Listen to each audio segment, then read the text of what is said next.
As an FBI special agent was my dream job. My whistleblowing was apolitical and in the spirit of upholding my oath. Nonetheless, the FBI cynically elected to close ranks and attack the messenger. The FBI will crush you. This government will crush you and your family if you try to expose the truth about things that they are doing that are wrong. We are all examples of that. Joining us now are Steve Friend and Garrett O'Boyle. Thanks for joining us, fellas. FBI whistleblowers Steve Friend and Garrett O'Boyle both join us now. Gentlemen, so glad to have you on the program. Thank you for your testimony. We need more folks like you, and I'm sure more people going to be from your background are going to be giving you guys more intel as you're sharing that with the rest of us. We can kind of see that this is becoming normal for them to be held accountable, because I think especially an institution that we pay their salaries, they need to be held accountable. I think a lot of people do share our beliefs and convictions. I think they just aren't at the point that Steve and I and others have gotten to. They're too afraid. Thank you so much for being a guest here on PBD Podcast. Thanks for having us. How big is that bloody flag that Steve's got? It's the stone wall of his house. Lots of love, guys. Thanks very much for joining us. Steve Friend, Garrett O'Boyle. Thank you for being with us this morning. More importantly, thank you for speaking out. We appreciate it.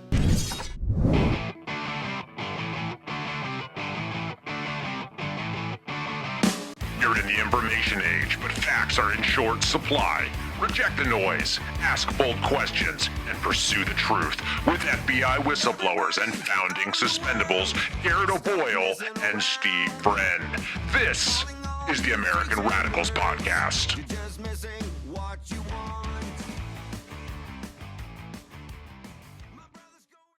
It is the American Radicals Podcast on a Saturday, and welcome to it. 12 o'clock noontime on the Eastern Seaboard, and we're glad to have you here with us on Rumble. Rumble.com/amradpod is where you find us. Reminder that you do smash the thumbs up and follow the channel. If you're listening to the audio format on iTunes and Spotify and iHeart, any of those platforms, do subscribe so you get the automatic updates that we bring to you Tuesday, Thursday, and Saturday. And also give us a 5-star rating if you're listening to iTunes. That helps us grow. And a 5-star review. We appreciate the feedback.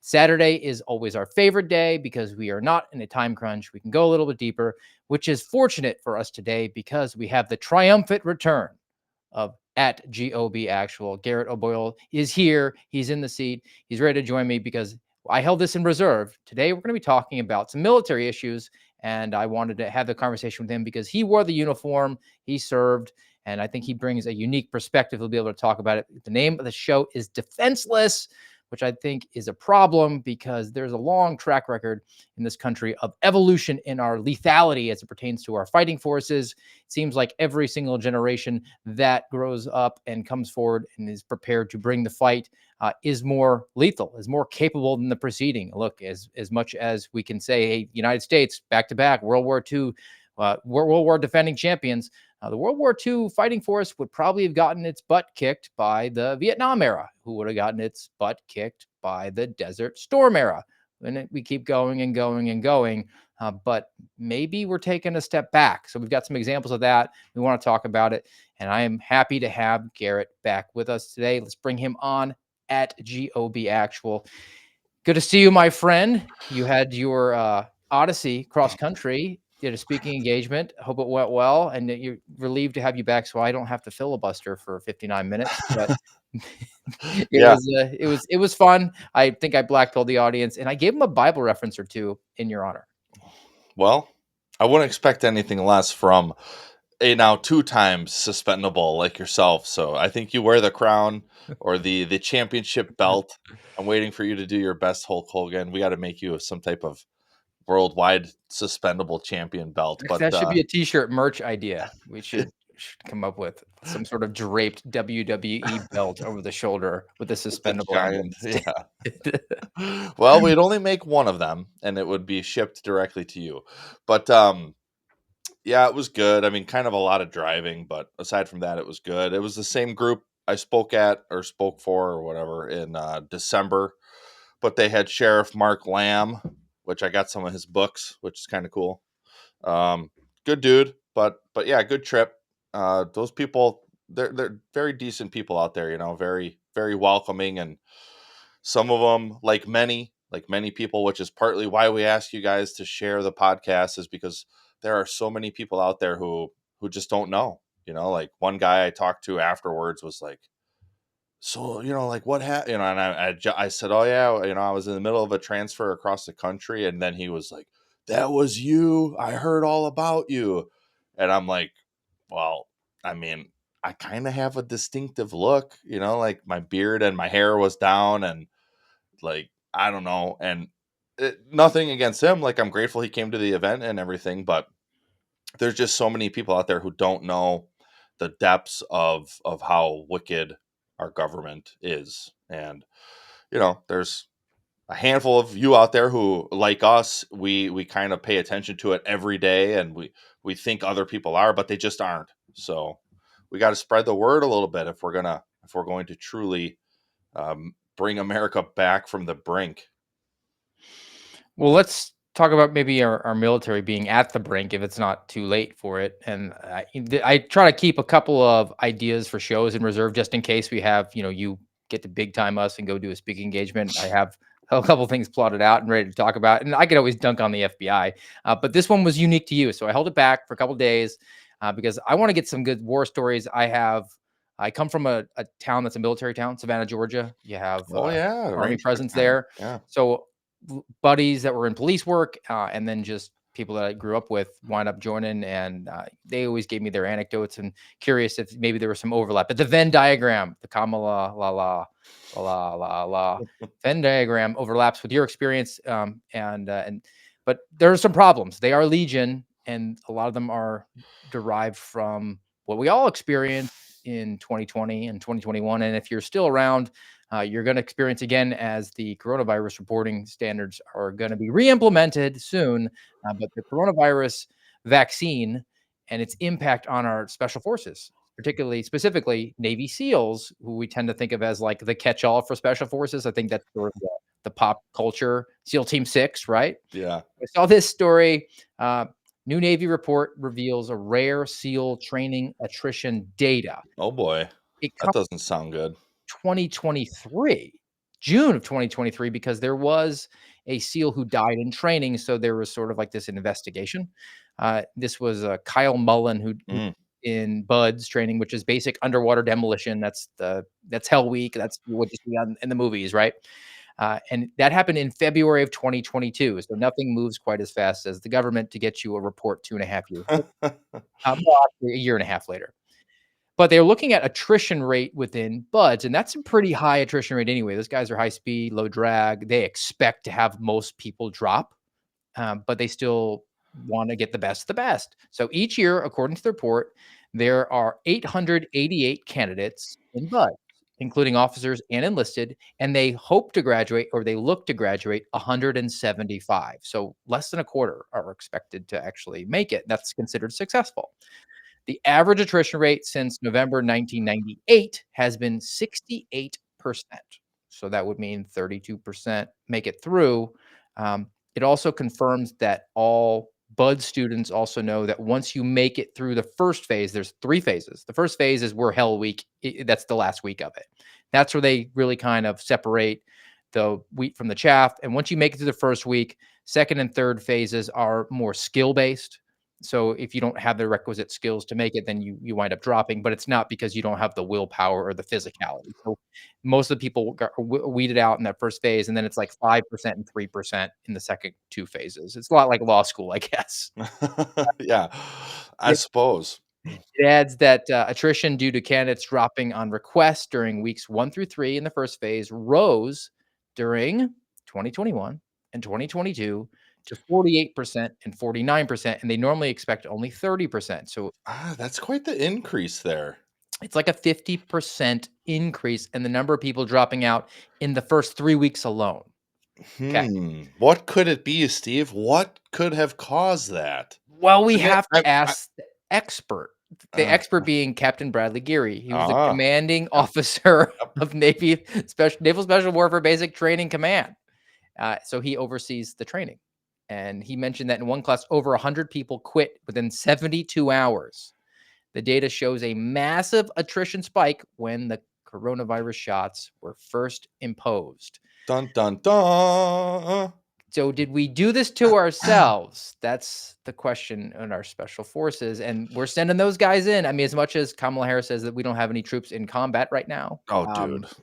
The SEALs are deployed. Yeah. Did you see there's a video popping around Twitter and whatnot of dudes literally deployed recording her saying that. And it's like, yeah, but hey, you know what? Most of the freaking paste eaters in this country will just, well, again, it goes back to most people just, they don't know. They're not paying attention. Oh, there's a presidential debate. Tune into that because, I vote during the presidential election, but they really don't know what's going on. People need, a lot of people woke up during COVID, but a lot more still need to. But this story with Captain Geary, mutual friend, Cash Patel, by the way, but he was on the Sean Ryan show not too long ago, and actually one of our dear listeners, whatever 007, pinged me and said, "Hey, I think you should listen to this." And it's kind of long, but it's well worth the listen. He's a suspendable, no doubt about it. In a lot of ways, his story it parallels yours, mine, Kyle's, and he gets into the first half of it is kind of the lead up to his command at like the Navy SEAL training TRADOC or whatever it is. I don't know the title, but he was basically in charge of training over, so he was in charge of buds and all that, and he gets into the minutia of this detail, and he straight up says, what was the one thing that changed? And he was like, it was the vaccine mandate. And there's some other stuff with this Kyle Mullen guy, or Manning, Kyle, I forget. It's Mullen. And kind of what led to his death and whatnot. But you're gonna love this, Steve, because Captain Geary becomes the target for some reason. And even though he's had a great career, he made it to SEAL Team 6 eventually, even. But like anybody who starts asking questions or who starts saying, hey, maybe some of this stuff is wrong, or why are you targeting me? They said to him, Brad, you're kind of obsessed with this. Do you need to go to the mental health clinic? Does that sound familiar, Steve? The Kafka trap that they set up with the employee assistance program. Uh-huh. Yep. Yes, and for those who don't know, this is the trap that, well, the FBI uses, and now it doesn't surprise me that the Naval Special Forces does as well, where you come in with a reasonable concern, whatever it is, and they say, hey, you sound really stressed out.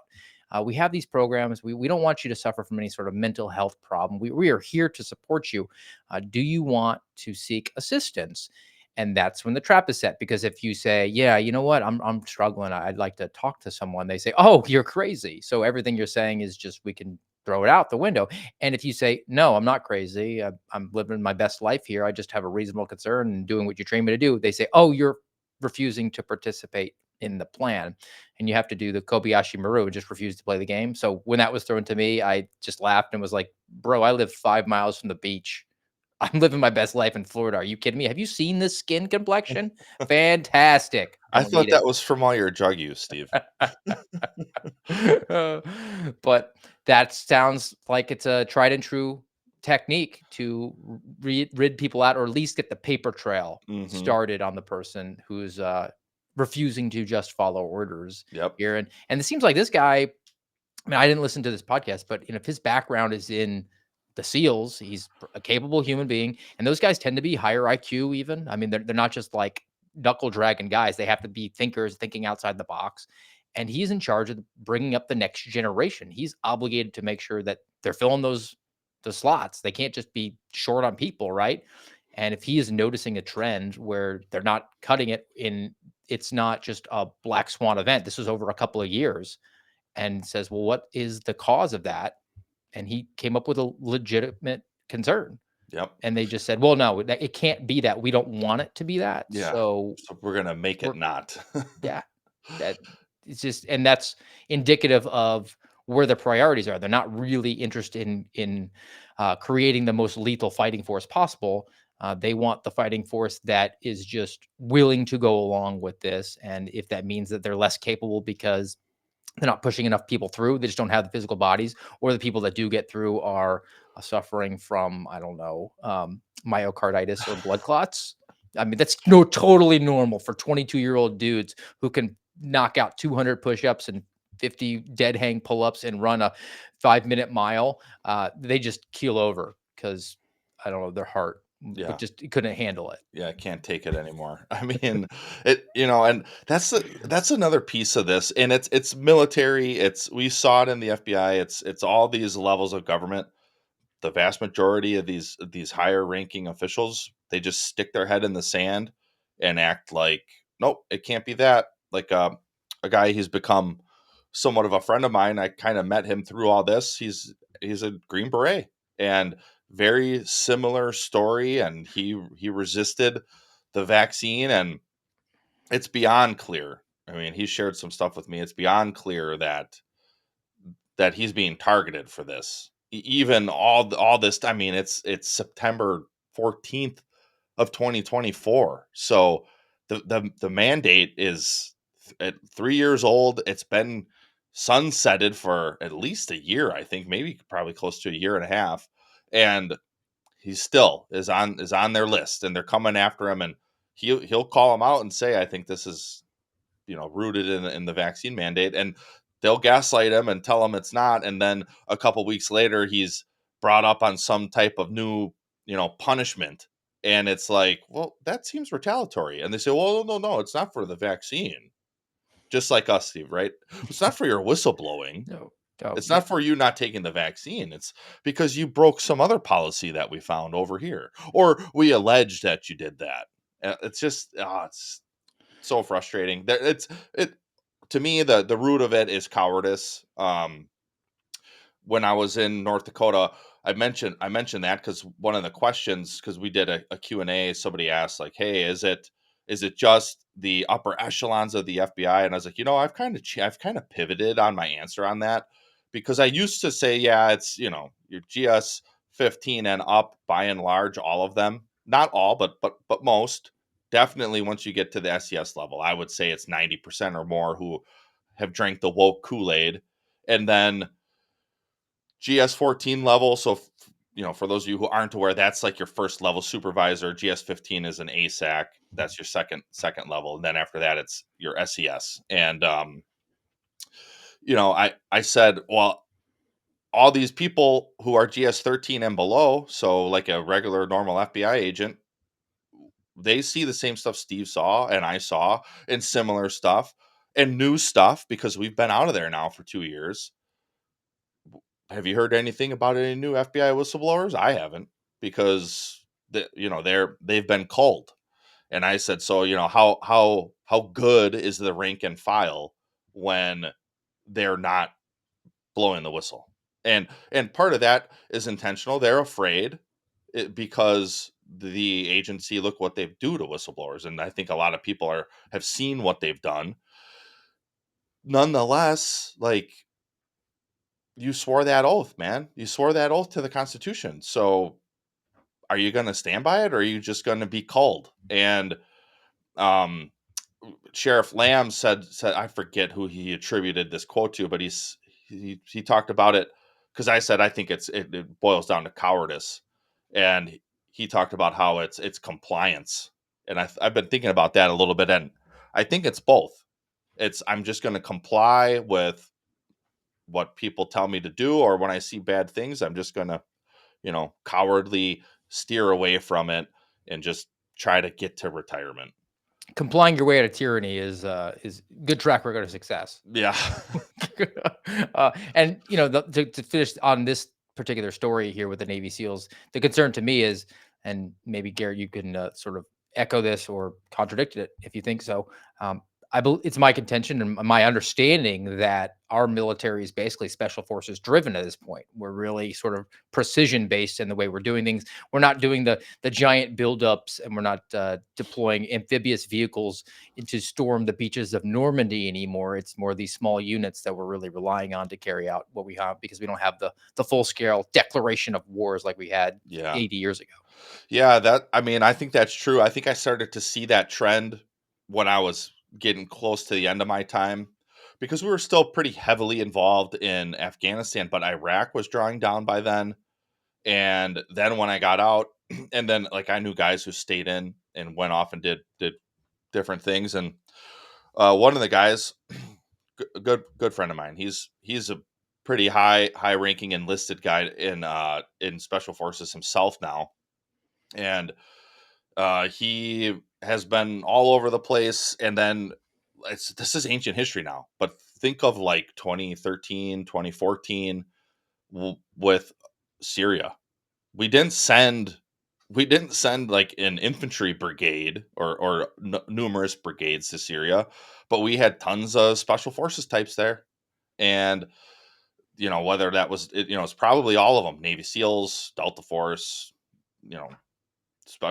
Army Rangers perhaps too, or like even think of al-Baghdadi. He died like a dog. He died like the dog that he is. Delta Force, like we're not we or think of Ukraine right now. Like, I know Comrade Kamala said, which it just blows my mind when I heard her say we don't have troops deployed. It's just it's as egregious as when Biden said no troops have died on my watch. Abby Gate, hello. Like, do you remember? Well, he doesn't, but do you remember the Afghanistan drawdown and basically our evacuation from Afghanistan because there were 13 of our troops who died on your watch, and comrade, there are soldiers deployed all over the world because that's what America has done for years now. We have soldiers deployed, troops deployed somewhere doing something. And even if she's not going to admit it, because I don't think our government would, like, how much do you want to bet that there are special ops types in Ukraine right now as we speak, along with CIA types? Guaranteed. 1,000%. I mean, we're sending them weapons. So unless the instructions have Ukrainian writing on them, I'm pretty sure that our guys are over there at least interpreting how to use the JDAMs. But we'll get to Ukraine actually towards the end of this. We'll want to pivot to something that was different. And I actually have a couple questions for you on, because it's not just a question of the coronavirus vaccines creating a health hazard for our special forces. There's a health hazard writ large on our entire military. And this comes from our mutual friend, Tracy Beans and Michelle Edwards over at Highwire. 70% of U.S. troops suffer from obesity. So I think they probably just reflect back what the problems are for the rest of America. That doesn't sound good though. But just a couple of costs associated with it. Obesity, the leading cause of disqualification among military recruit applicants. Most people can't qualify because they're too fat. Top driver of separation among active duty troops last year. The Pentagon spent $1.25 billion last year treating military patients for diseases related to obesity, and another $100 million in lost productivity among hospitalized overweight troops. That those are not positive sounding statistics. Does that sound like a lethal force that could deploy in mass to storm the beaches, or would they just be like, oh man, that sounds like a lot of walking, and my steps for the day, the counter says I can't go over 2,500. It sounds lethal, but only to themselves. So, and like, I'm a big guy. I've always been big, but there have been times in my life where like I've trimmed down for certain, like SWAT selection, great example, really trimmed down and was really fit for that. And like part of it is discipline and just, well, yeah, I was going to say decision making, but that boils down to discipline too. Like, you decide what you put in your body. 70% obesity rate though, that's not good. And that does really reflect the grander. Oh, I got to sneeze. Stand by. To me, here's my concern. And it's almost like you're damned if you do, damned if you don't. And I think there's a food selection problem, and that's across the country. It's across the civilized world. We're dealing with that. But I remember talking to a guy who was in the army, was infantry, and he was telling me when he was deployed, he did deployments in Iraq in the early 2000s, and he said that you couldn't help but be in shape when you were deployed because like everywhere you went on post, there was like exercise equipment just available. Like, and it's probably because we just had so much funding that they were like, oh, we need to have funding for fitness, right? We have and they just were like spending a ton of money, which is never really awesome. No, Um, it's not. so they're probably spending a bunch of money on that, and they're just putting like I don't know some sort of like Cybex machine in the corner of whatever room that was dealing with intel or logistics. He's like, but any room you walked into, it's like, well, I'll just sit down and like punch out a couple of reps on this thing, and because we were deployed in mass and not special forces driven, maybe that was sort of a contributing factor too. So was it your experience that there was just like workout things all the time? Um, hmm. It definitely was a big piece of my day, especially in Iraq. Not as much in Afghanistan, but I wouldn't say the gym was like great. And where I was in Iraq, it was a place called FOB Tillman Forward Operating Base. No, no, scratch that. That was Afghanistan. I was at FOB Normandy in Diyala province in Iraq, and it was a decent FOB. Like I don't think I realized at the time how good it can be because sometimes we would go to bigger fobs. There was one, like I would say every I don't know every once a month, maybe once every 5 or 6 weeks, we would go to Balad, which was an LSA, which is a life support area. So it's like a much bigger. It's like a full on base essentially, like paved roads, like Americans paved the roads, and like there are instead of just like military vehicles, there's like generals and sergeant majors driving around in Chevy Tahoes. And there's a Cinnabon there and a Subway and like the PX was like a Walmart, like so whenever we'd go there and we'd go there typically to drop people off from our battalion who were going on leave and we weren't there very long. Like the platoon leader would be like, our platoon sergeant would be like, all right, you guys be back at the trucks, in 3 hours or whatever. And so you go and you buy all the chew you can at the PX and whatnot. And they had a nice gym. Well, they had multiple gyms there because the place is so big. And like the chow hall was far superior. And then even some of the bigger fobs, like because sometimes we'd stop at other fobs along the way, had better amenities, but still it could get worse because then you once you get to like for me, I pretty much started learning it when I got to Afghanistan, like how much like worse conditions could be, especially at like a combat outpost. But um as far as gyms, like it my platoon and that I went to Iraq with, the vast majority of us, it was important to be fit. And so we were basically building our day around the gym. So, you'd get like your, like like typically like the day before you're going to go do a mission or a patrol or whatever, like you get kind of briefed up on it. And then it'd be like, okay, we're going out at 2 a.m. Like, okay, what time can I go to the gym? But it wasn't like a kick-ass gym, but it was decent. It was decent enough. And then Afghanistan, we had another gym. Maybe you can't even call it that, but on FOB Tillman, but that was a small FOB. Like it only held about 3 platoons and a couple support staff. And then, yeah, there were a couple treadmills and we had bumper plates there, I think. And we had some pull up bars outside, but it was not But nowhere there's a near. culture at least of remaining Yeah. some semblance of fitness. Yeah. Whereas now it's kind of like, well, you're gonna sit there and send the drones, so we don't really worry about it that much. Yeah. And I mean, I was talking to some guys who were prior service. Also, they were talking about they were in charge of the fitness requirements, and they were saying I've actually seen people drive to the top of a canyon and then tell the people to run downhill in order to hit the times because they're that out of shape. So that's definitely a concern. And then there's also the downstream consequences of just the actual monetary costs associated with it. That's a drain. That's for every dollar you spend because the guy's got I don't know type 2 diabetes. That's fewer bullets that we can actually put into rifles as a result.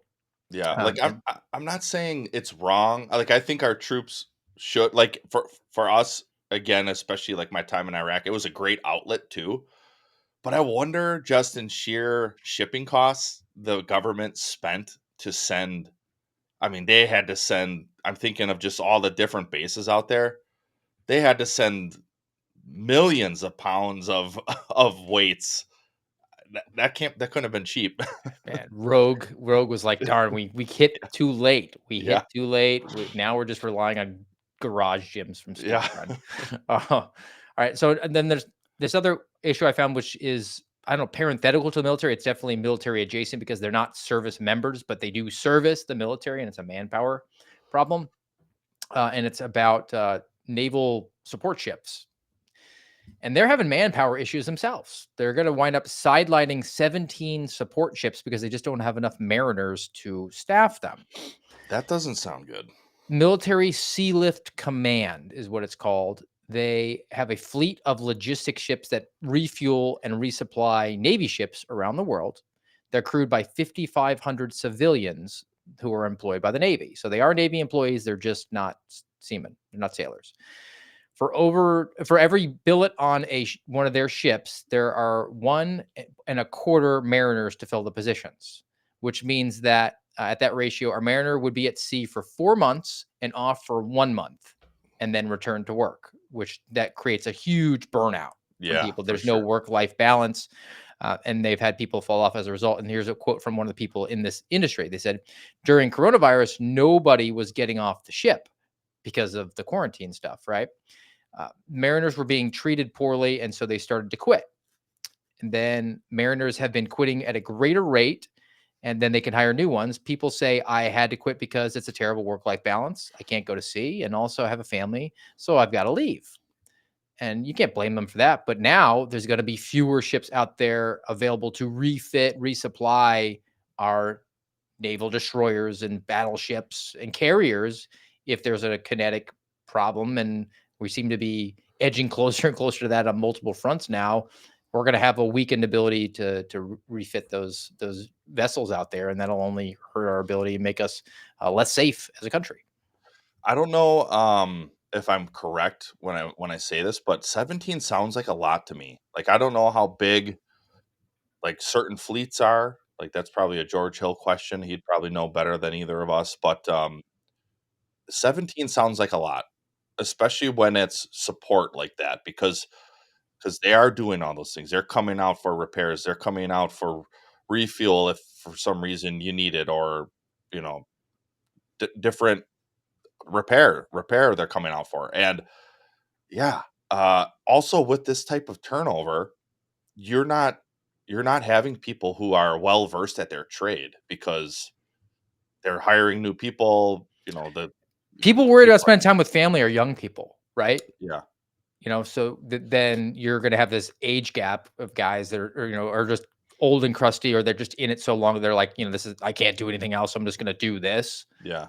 And there's going to be that knowledge gap, that fall off that'll happen. So there's going to be a long-term plan. Even if they're able to get a bunch of mariners and hire them up, they're not going to have the experience as the guys that are already there. So there's going to be a less capable force, Mm-hmm. even if they have the billets filled.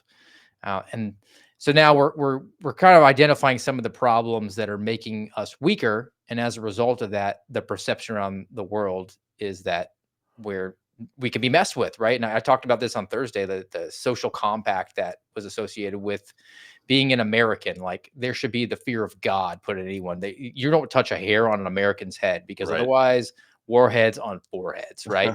And Yeah. particularly our service members. So this was pretty disturbing because this came from Turkey. 2 of our Marines got attacked on the streets. 2 Marines attacked in Turkey by a nationalist youth group that was there. And I actually have the video for it, and we'll give this a play, and then maybe react to maybe we're not the big baddie on the block anymore. Certainly, this youth group doesn't fear United States Marines. 2 U.S. Marines sent to Turkey to help protect Israel came under attack yesterday. The assault was captured on video. You can see the men, who were out of uniform, being surrounded by a mob in the city of Izmir. Holly Williams has more on this from London. Holly, good morning. Good morning, Anne-Marie. Well, the two Marines from the 24th Marine Expeditionary Unit are serving on the USS Wasp on a port visit in Turkey and part of an American effort to deter aggression in the Middle East. That video of the incident shows a group of men forcing a bag over the head of one of the Marines as they restrain him and chanting, "Yankee, go home." Now, those men are apparently members of the Turkish Youth Union, a small nationalist anti-American organisation.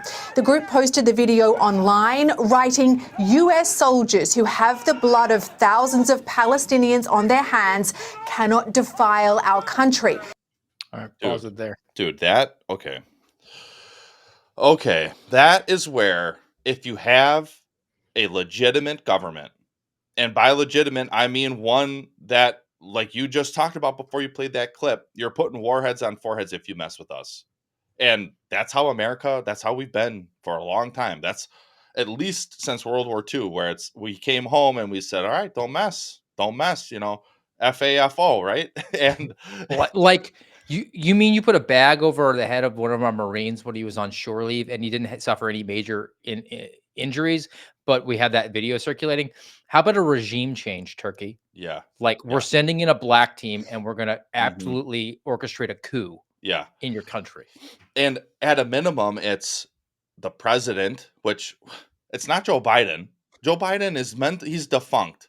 So whoever would make the call, I don't know. I mean, maybe we don't even need a president anymore because we haven't had one for a number of months now, and the country's plugging along.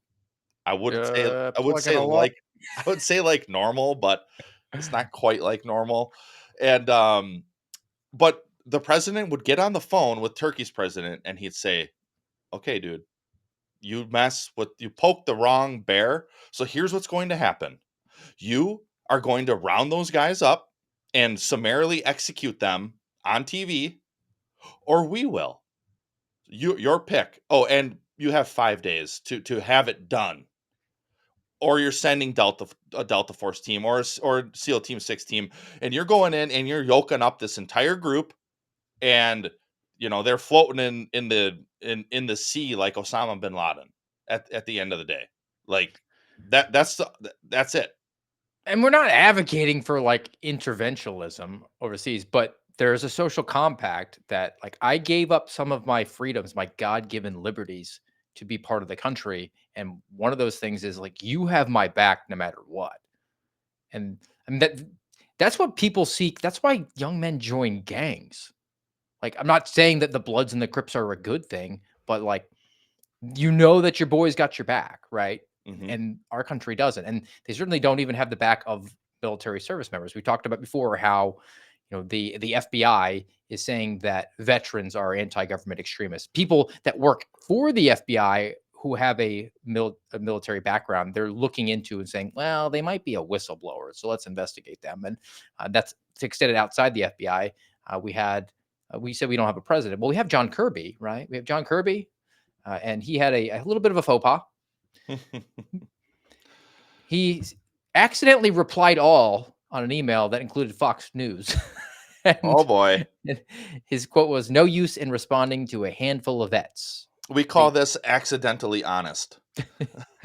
So Fox News Digital reached out to the White House earlier Wednesday afternoon. They were talking about the Afghanistan withdrawal. This was earlier this week, regarding critical comments from 4 veterans, including Representative Corey Mills, my representative, who blasted Kirby for his Monday press conference that they said provided cover for the Biden administration's 2021 withdrawal because they thought it was successful to see people hanging on landing gear and falling off from hundreds of feet in the air to their deaths. Quote, obviously Yes, no use. Our Afghan allies, Steve. Kirby's quote was, obviously no use in responding. A handful of vets indeed, and all of one stripe, Kirby said in a reply all email chain Wednesday afternoon that appeared to be intended for White House staffers, but which also included Fox News Digital. Dude, how is this? He's a vet. Yeah. Wait, Kirby is? Yeah. Oh, yeah. I believe he's an officer. Like you talk. I'll pull up his background. Okay, so this is really frustrating because, well, it goes back to the hubris we talk about with these government officials all the time. obviously, he says, obviously no use in responding. Really, really. So just don't respond. Like, just let it lie, and it'll disappear with the news cycle, and that's fine. And then a handful of vets. This really shows the hubris, because clearly the guy is not in touch with the real world. I He don't was a rear admiral in the United States Navy. He did 29 years. Like, he's a real rear admiral, not Pete Buttigieg. Like, we need the sound effects. We need like a zing sound effect. That's a good one. Okay, 29 years. I mean, how can he look at this? Because he says they're all of one stripe. Okay, which stripe is that? You think they're Trump supporters or what? Because that actually doesn't have anything to do with it, at least from my perspective. I would expect a Democrat or a Republican who is freaking competent to be able to draw down out of a country appropriately. That did not happen in Afghanistan. I think I've mentioned it before on the show. Like, when that was happening, I was an FBI agent in Wichita, and we had the news on like every. I remember learning this. Here's another Army story for you. I remember coming to the realization that any like office setting in the government, the news is always on. I remember learning that in the Army, like, because I would be like, why is the news on everywhere I go? But it always was. And then FBI, same thing. And we watched, for days and days, and I like had this like pit in my stomach, because as someone who's been to Afghanistan, like, you could see how wrong it was, how the level of betrayal. And I say betrayal because that's what it felt like. Perhaps it was just incompetence, but I think that's being overly nice. I think it really was betrayal. I certainly felt betrayed, and that like and think I only was in the Army for 6 years. Like, I didn't do 29 years like Kirby. But every veteran I know, every veteran I talk to, every single one of us felt betrayed. And we look at Afghanistan and Joe Biden as a black eye on the military, and as reason enough to despise this administration. So for him to say obviously just don't respond, like, screw you, dude. Screw you. and that's a morale killer, and it's a morale killer for people who join for a particular reason. I think we've talked about before. People join for different reasons, and you need them all. I mean, it's not like you don't have Captain America 100% of representation. The military needs people that join for all different reasons. Some of them are patriotic, and then just look, I'm willing to lay down my life for the country. I love the Constitution, and that's awesome. I mean, hats off. But hats off to people who do it for other reasons as well. Like, hey, I want free college. Yeah. I want to have the pension one day. You need those guys because you have to fill the billets. And Right. you're killing the morale of the guys who are the Captain Americas with those sorts of statements from John Kirby's perspective, and that sort of withdrawal from Afghanistan where it hits you like it's a gut punch. Mm-hmm. But to sort of pivot to the other people that you do need, we're going to hurt our ability to have a full lethal fighting force where all the billets are filled with people who join when we essentially take away the benefit of joining by giving those benefits to people anyway. So to sort of pivot to a story that's parenthetically related to it, this was the student loan forgiveness that the Biden administration keeps trying to push on through. So this one got blocked, and this was reporting from NASDAQ.com. So the story is about the federal court basically temporarily blocking Biden's latest efforts to forgive student loans. It was slated to cancel $150 billion. But despite conservative efforts to limit executive action, oh, thank you very much, NASDAQ. How about despite efforts to not give Americans money to people who didn't pay their bills? But they wanted to limit executive action in debt relief. The Biden administration has already canceled $170 billion of student debt for over 4.5 million borrowers. And those 4.5 million borrowers weren't in the military because they would have had their debts paid for by the military. So if you're going to extend that benefit to people, then you're not going to be able to recruit those people who want that benefit. That's going to hurt your manpower issues. And then similarly, I had the misfortune of connecting dots. So American Radicals podcast audience, get your bags ready for the visual. I went to the Harris Walls for President Wait, website. do they have policy positions on there now? They do. Oh boy. They're there for going on like 4.5 days now. But She's only been running for like 60 though, Steve. So cut her some slack, would you? And she's only been the vice president for 3.5 years. So give her a break, okay? Look, she's looking for a new way forward, even though she'd be turning on the page on herself. $25,000 down payment assistance for home buyers. That's another thing too. There's the VA loan program that gives assistance to people to acquire houses in the military. And we're now going to be aiding people who aren't wearing the uniform. Yep. And before I get your thought, this always comes up to me. And I'll go back to even to the student loans issue for this, Garrett. There was a Supreme Court ruling that you couldn't prosecute a president for doing something in the context of his job, right? And the left came out and said, like, he could order SEAL Team 6 to go kill the enemy, right? Yeah. Like, the best explanation for that is Joe Biden tried to forgive student loans. That's, the court said, illegal. But he can't be prosecuted for that because he was doing it in the context of his presidency, of his executive. It's like qualified That's immunity. the example that nobody talks about, right? Yeah. But back to what we're why talking would they do about. that, Steve? That would require logic and at least 2 brain cells to rub together. So it generates too much friction. It's just like 2 atoms hitting each other. It could be like a nuclear explosion, particularly for Kamala Harris. But to this, our fighting force is going to struggle to get people in. If you're just going to give them the benefits without putting the uniform on and without giving the sacrifice. Yeah, so I think back to like when I enlisted, and I enlisted for altruistic reasons, I guess. And I look back and I kind of I wish I could go back in time and kind of throttle my younger self and be like, bro, wake up. Like, it's not what you think it is. Nonetheless, I'm very grateful that I was able to do it. It certainly has shaped me into who I am in many ways. And I think in a lot of ways even has prepared me for this fight that we're, I don't even know. Can you even call it a fight anymore? Like, it's 2 years and, just kind of waiting for things to... Duke is sitting in the corner saying, throw in the damn towel, Rock. Throw in the damn towel. Yeah. Like, I won't give in yet, but it's like, is this ever going to end? Probably not. And I'll just wait it out as long as I can. But I remember when I walked in and like all these recruiters were like, "Meh?" And they were one of them, but finally was like, can I help you? And I was like, yeah, I want to talk about enlisting into the Army.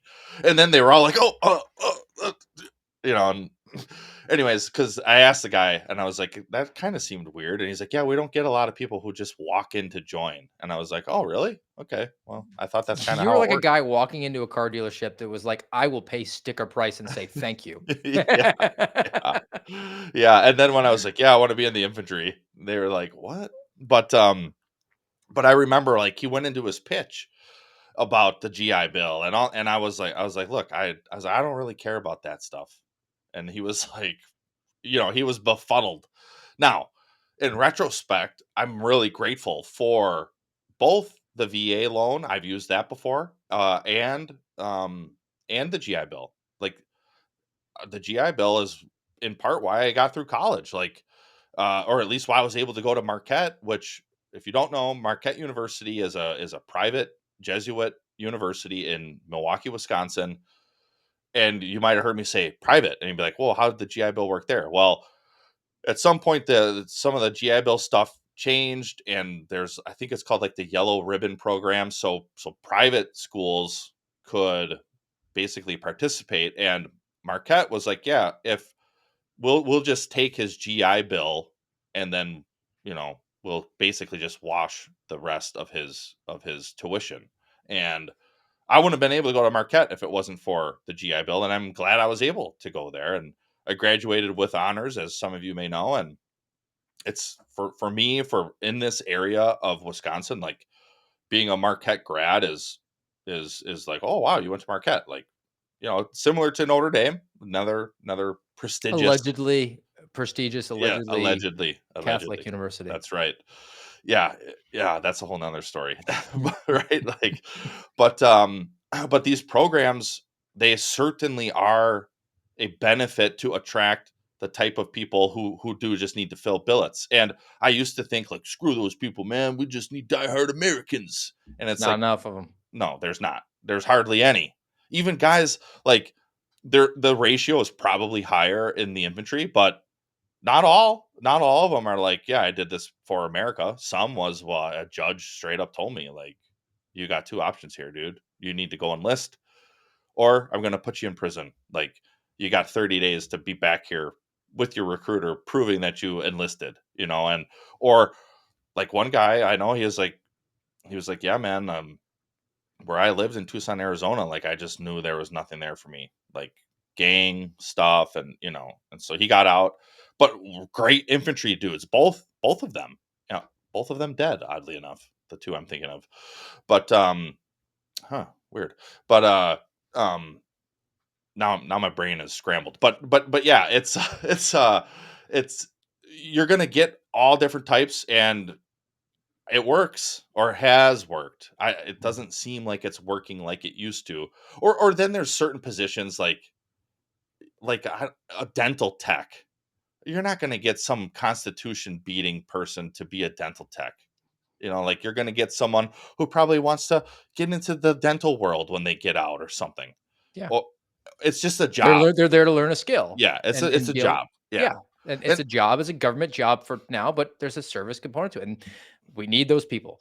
And we're not getting those people, which is the recruiting issue that we're having. And this one's specific to your branch. The Army's recruiting problem comes from military.com. The Army's recruiting problem is male. And it's just statistically male. And then they get into a little bit of, like, we're going to blame the men. So since 2013, male enlistments have dropped 35%. They had 58,000 enlist in 2013 and 38,000 in 2023. And basically, female recruiting has hovered around 10,000 every year. This been consistent, despite the giant blitz of advertising about how you can be your best self and be a girl boss in the military. They're still getting the same amount of women who join. Oh, it's almost like men and women were made differently, Steve. Show me the woman who's uttered the phrase "warheads on foreheads," and I will show you a woman who's married to another woman. All right. Critics have argued that the problem is tied to changes in military policy, including non-specific claims that the military has become woke. Oh man, they don't want to attribute that at all. But experts describe broader issues with men becoming less engaged in American society, less likely to enroll and graduate from college. Which, not enrolling and graduating from college doesn't mean that you're not joining the Army. It's actually probably the opposite, but more likely to die by suicide or drug overdose, slowly disappearing from general workforce. It's sort of a malaise that's crept in because of the basically being beat over the head that you're a man, you're bad, and being aggressive and wanting to go and do violent things to America's enemies probably means that you need to be institutionalized rather than actually we could use that as a resource to help the country. Sharp drop in the mid-2010s of men's participation in the workforce, education, military service is part of what some experts call a national, quote, crisis of masculinity. Oh. And that takes me to this video, which I saw this week. It has nothing to do with the military, but you want to talk about a crisis of masculinity. This is the parents of Aiden Clark, who was the boy who was killed in the bus crash in Springfield, Ohio. And they came and addressed the town council about that effect. Let's talk about the crisis of masculinity, and then I'll give you my thoughts, and we'll get yours, Garrett, because this one just hit me big time. In our best interest to be here after recent comments. I wish that my son, Aiden Clark, was killed by a 60-year-old white man. And I bet you never thought anyone would ever say something so blunt. But if that guy killed my 11-year-old son, the incessant group of hate-spewing people would leave us alone. The last thing that we need is to have the worst day of our lives violently and constantly shoved in our faces. But even that's not good enough for them. They take it one step further. They make it seem as though our wonderful Aiden appreciates your hate, that we should follow their hate. And look what you've done to us. We have to get up here and beg them to stop. Using Aiden as a political tool is, to say the least, reprehensible for any political purpose. And speaking of morally bankrupt, politicians, Bernie Moreno, Chip Roy, J.D. Vance, and Donald Trump, they have spoken my son's name and used his death for political gain. All right, we'll pause it right there. So that is the problem with masculinity. You're using your own son, first of all, for political gain, as you're criticizing people you obviously do not agree Yeah. with politically. So, I mean, hypocrisy much, but I'm not big on hypocrisy. But what do you think his waistline is? Do you think he would fall into the 70% obesity rate in the military? Yes. Looks disheveled, wearing hey dude shoes with khakis because his feet are too fat to fit in the loafers, with his beta voice and his Karen wife next to him, Yeah. who's uttering that he's going to racialize this. His kid got murdered essentially by an illegal alien, and he's like, "Well, I wish it was a white man who did it because that would be better for my political preferences." And Right. that's a crisis of masculinity that is being henpecked by the Karen wife, and then just going along with it and not willing to just say, like, that was wrong. I don't even care about your politics. Right. But how does that not activate you? That would be like Laken Riley's dad saying, like, well, we don't want to make this about immigration. Shoot, Molly Tibbetts' family did the same thing. Molly Tibbetts in Iowa was murdered by an illegal alien, and her family was like, we don't want to make this about illegal aliens. Well, what is it about? Like, I know there are rapists and murderers elsewise in America, but the amount of illegals that, and this is the thing that it has nothing to do with race. I don't care if you came from Haiti. I don't care if you came from Mexico. I don't care if you came from America's Hat, Canada. I don't care if you came from Russia. I don't care where you came from. If you come here illegally, you are breaking our law. So it's real rich because the Democrats are trying to seize onto how they are the party of law and order, and how Republicans now are want to defund the police because people like you and I want to defund. And by the way, not a Republican, but not a Democrat either, but how we want to defund the FBI. Well, one, they aren't the police. Two, again, it goes back to race. Like, stop with the race baiting. A Haitian immigrant, and I don't know if the guy who killed Aiden Clark was here legally or not. I'm going to assume not. And even if he was, or she, but I'm assuming a he again, even if he was here legally, I'm going to assume that, because this was a car accident, right? Yeah, so school bus got knocked over by this illegal Haitian who was driving. Right. And So even if he was here legally, did he have a valid Ohio driver's license? Because he probably didn't, because he couldn't freaking pass. So he shouldn't be driving. One, again, on my assumption, he shouldn't be in the country because that is against our law. Two, he shouldn't be driving because that is against our law. So I don't care about your race. that's the masculinity thing, the element, what we're talking about in the military context. And I do like your America's Hat reference. That the guy who assaulted Paul Pelosi with a hammer in the head was an illegal alien from Canada. Just saying. Deport him. We forgot about that one. We Mhm. actually didn't think about that. That's where we could be vulnerable up there. We probably need to put military on the southern and northern border. The northern border is far longer than the southern border, by the way. All right, and what's the risk now? So we're less capable. We're not as fully staffed, and there's a crisis of masculinity. We don't have the guys that are going to be the door kicker type or the patriotic type. We're not even getting the type anymore. We're not going to be able to recruit the type of people who just kind of want to get the benefits of it, going to learn a trade, travel the world, get free education, maybe a benefit of buying a house later on.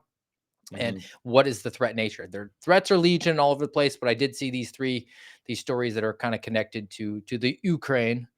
It's getting insane in the Ukraine. And Ukraine now was asking for permission, basically, from Dad. So senior Ukrainian officials presented the Biden administration with a list of targets inside of Russia that they want to strike at a distance. So they were going to provide this list of priority targets, without which it will be difficult to change the course of the war in Ukraine's favor. Oh, so this is an admission that it's not really going in their favor. I thought that Russia was on the brink, but Yeah. maybe the Ukraine's gonna accidental win. honesty comes in here. Did Joe Biden utter this quote? All right. 2 top Ukrainian officials will present the Biden administration with a list of targets in Russia in face-to-face meetings in an attempt to push the U.S. to lift restrictions on the use of American weapons against Moscow. So Zelensky once again called for allowing Ukraine to carry out strikes deeper inside of Russia, lifting the restrictions on long-range strikes for Ukraine, now arguing it would end the war sooner for Ukraine and the world as a whole. And then they carried out a drone attack. Ukraine carries out one of its biggest ever drone attacks on Russia. Ukraine launched this attack, hitting a refinery and power station deep inside of the country, not just on the border, which I thought this was more or less a border dispute. And that culminated with this story from Zero Hedge, Tyler Durden.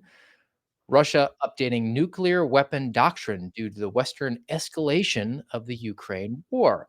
While there's no indication of the specifics, any revision seems certain to lower the threshold for the nuclear weapon use. Here's the current doctrine. There's 4 points, the last one being the most important. They can use a nuke if the enemy uses a WMD against Russia or one of its allies. They have confirmation of a nuclear launch against Russia or one of its allies. There's an attack on nuclear facilities, or the fourth one, conventional warfare threatens the existence of Russia. So now we have Ukraine sending in drone strikes into Russia, not just on the edge, to refineries, which are vital natural resources, asking for permission to carry out long-range strikes inside of Russia. And last I checked, the last 2.5 years, the entire world has called for the regime change of Russia, and they have a dictatorship. So essentially, that would be their existence threatened, correct?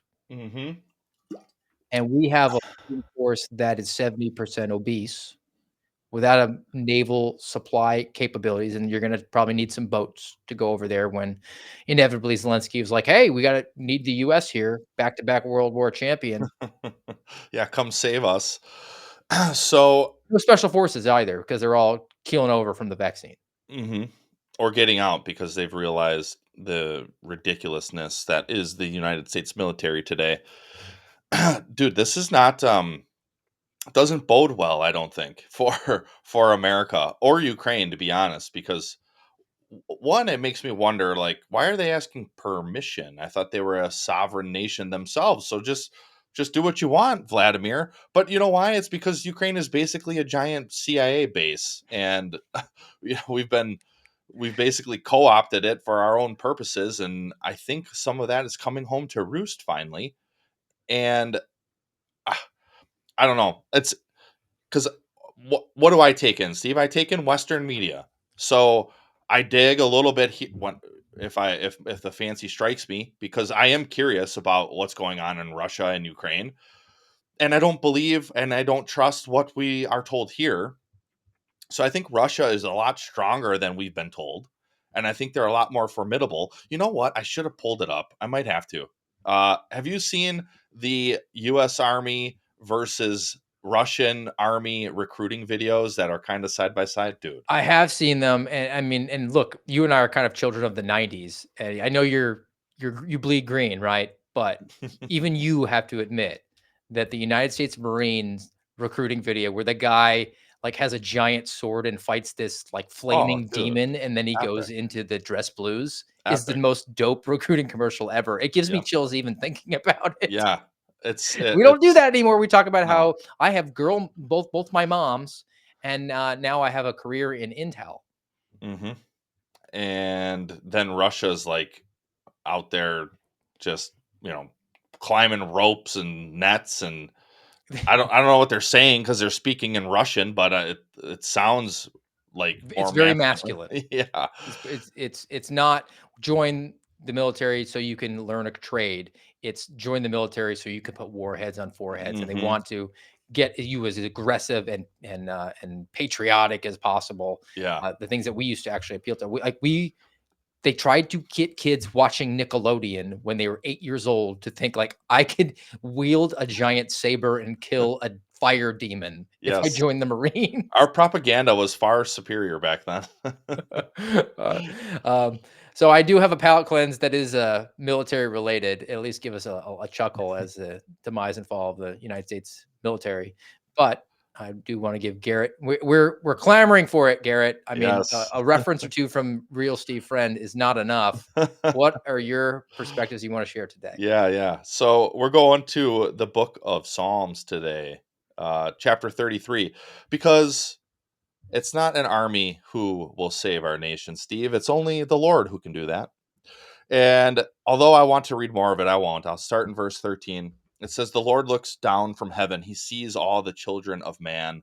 From where he sits enthroned, he looks out on all the inhabitants of the earth. He who fashions the hearts of them all and observes all their deeds.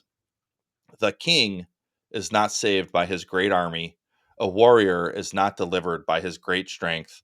The war horse is a false hope for salvation, and by its great might it cannot rescue. Behold, the eye of the Lord is on those who fear him, on those who hope in his steadfast love, that he may deliver their soul from death and keep them alive in famine. Our soul waits for the Lord. He is our help and our shield, for our heart is glad in him because we trust in his holy name. Let your steadfast love, O Lord, be upon us, even as we hope in you." And I read that because it is truly a psalm of hope and a good reminder that our obese military, our our evil satanic government, they're not going to save you. They're not going to save us. And I think things are going to have to go full circle if America is going to even survive and exist. And that starts with recognizing that it's the Lord who can save, and only him, and only through his might. And yeah, I don't know. For me, that was comforting because it kind of ties in the war aspect of the king and the warrior and the war horse. And we have thrived as a nation, and we have been able to rest in our military might for a long time.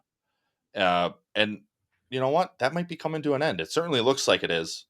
And yeah, I think it kind of goes back to what we talk about pretty regularly about America having lots of comfort, and we might have some more discomfort ahead, and that's okay. That's okay. Like, I don't want that. I wouldn't pick that for my daughters, but if we're going to thrive again someday, I think it's needed. And to the palate cleanse, I mean, we talked about a lot the obese problem, the obesity issues they have in the military. Maybe it's a PT problem. Here's a breakdown of the various branches, the way that they approach physical fitness. Hey, it just started raining. Get outside for PT. Let's go. Come on. Ah, damn. Well, at least my boots are already wet. Why? Ew, ew, ew, ew. Jeeves, umbrella, my hair. All hail, blub blub overlord. Physics. Rain doesn't actually fall in space because there's not really an up or down. Every Coast Guard pub says that when it rains, we have to drink. We have to take 2 shots for light rain, 3 shots for heavy rain. So let's go. Ooh, it is coming down. I am glad he's in the field, not me. Hey, it just. That's good. Is I your like that. experience just wet boots just because in the army that was his reflection? I know that was. I'm sometimes. I mean, like Alaska, especially. Because it's freaking cold there. So in the winter, it's like frozen boots, and you're like sliding across ice all the time. But then in the summer, because when you go out into the field, there's a lot of wetness still because it doesn't all really ever dry up. But yeah, The that's Marines are great because they went from fighting fire demons with giant sabers to saying, "Well, it's raining out, so now we're definitely now going to we're go out yeah in PT." we're They don't put that in the advertisement. no. So, all right, guys, that's going to wrap it up for us today. If you haven't already, make sure that you do smash the like and follow the channel. And we will be back with you next week, Tuesday, 08:30 here on rumble.com/amradpod. Enjoy your weekend. We'll see you back here next week.